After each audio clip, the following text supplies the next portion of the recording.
কোনো ব্যক্তি পাহাড় সমপরিমাণ গুনাহ করে যদি গুনার জন্য অনুতপ্ত হয়, এই গুনাহ নিয়ে শেষ বিচারের দিন তার রবের সামনে দণ্ডায়মান হওয়াকে ভয় করে, তাহলে আল্লাহ তাআলা সেই ব্যক্তির গুনাহ সমূহকে ক্ষমা করে দেন।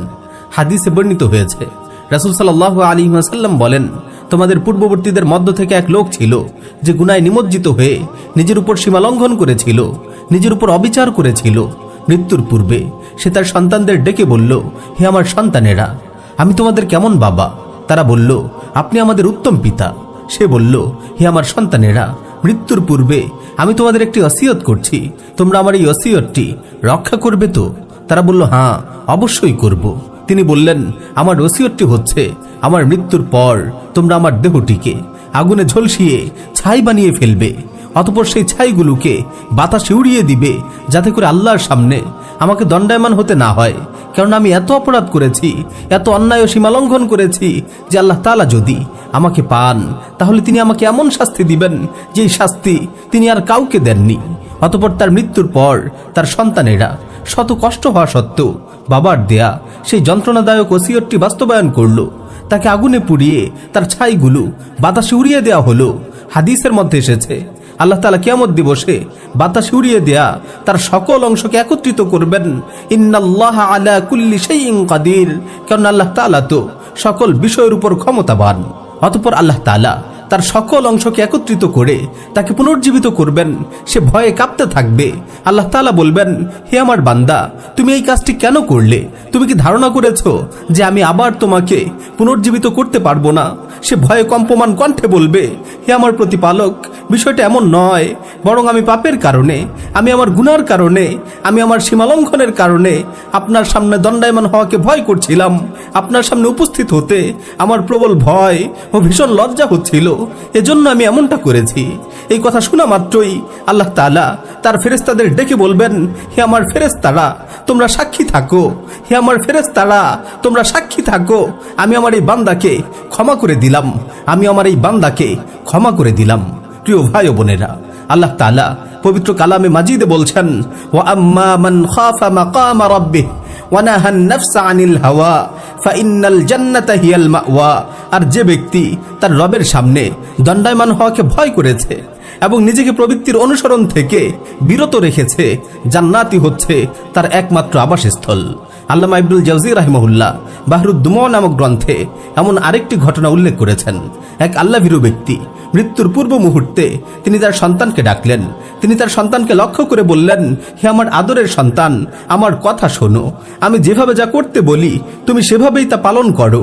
তুমি এক কাজ করো, একটি দড়ি দিয়ে আমার ঘাড়টিকে বাঁধো, তারপর আমাকে টেনে হেঁচড়ে শাস্তি দিতে থাকো। আমার চেহারাকে ধুলোয় ধূসরিত করো এবং আমাকে লক্ষ্য করে বলতে থাকো, এটাই হচ্ছে তার প্রতিদান যে তার রবের অবাধ্য হয়েছে। এটাই হচ্ছে তার প্রতিদান যে তার রবের অবাধ্য হয়েছে। বাবার কথা মতো ছেলে তাই করলো। এরপর লোকটি আকাশের দিকে তাকিয়ে রবের কাছে ফরিয়াদ করে বলতে লাগলো, হে আমার রব, হে আমার মুনিব, হে আমার মাওলা, আপনার কাছে আসার সময় যে হয়ে গেছে, এখনই হয়তো মৃত্যু চলে আসবে। আমি আপনার কাছে কি নিয়ে উপস্থিত হব? আপনার সামনে কিভাবে দাঁড়াবো? আপনার সামনে কথা বলার কোনো সাহস যে আমার নেই।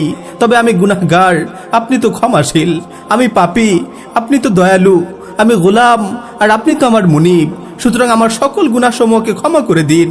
আপনি ছাড়া আমার আর কোনো আশ্রয়স্থল নেই, আপনি ছাড়া আমার আর কোনো শক্তি নেই।